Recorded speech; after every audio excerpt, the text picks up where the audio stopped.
Mga kapuso, bago rehabilitate nga Landone flyover na kitaan sa mga depekto. Flyover siraduhan liwat para kay Uhon. Ini ang gintutukan ni Kim Salinas. Setyembre 24, 2025, sangkin siguran ang 77 million pesos nga rehabilitation works sa Landone flyover sa Iloilo City.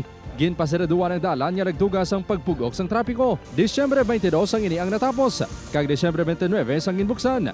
Apang matapos ang halos 2 ka bulan, liwat ginsiraduhan ang flyover bangod kinahanglan liwat kay Uhon.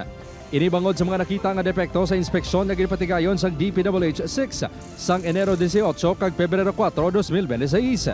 Sugod kahapon, isa ka bulan nga siraduhan ang flyover tag sa alas 8 sa gabi, tubtob las 5 sa aga. May monitoring kita sinadira sa area. Ginpatawagin ni nato ng ilang contractors nga they should follow sang agreement no nga present nila. Full closure na sa gabi kay hingagawon nila diran. Apisar hindi na rush hour ang closure. Dugang pa ini sa gihapon nya hoon sunod sa pila ka motorista. Sekado, ang best nga duwa ko ka-trip kung saan mo lang isa. Wala December tapos na.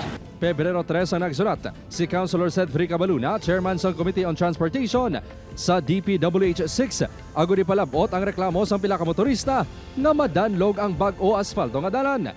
Sabat ni DPWH 6 Regional Director Engineer Denise Maria Ayag sa konsehal nga base sa ila assessment, may mga nakita nga minor scaling kag pagtuaw sang buho-buho sa flyover. Ini kuno bangod sa pag-ulan. Temporaryo nagbutang ang ahensya sang slow down kag keep distance signs. Apisar sini, magasulat sa gihapon ng Chairman sang Committee on Engineering, Construction and Public Works ang Iloilo City Council sa DPWH 6. Padala ko subong sulat kay mapatawag ko sila.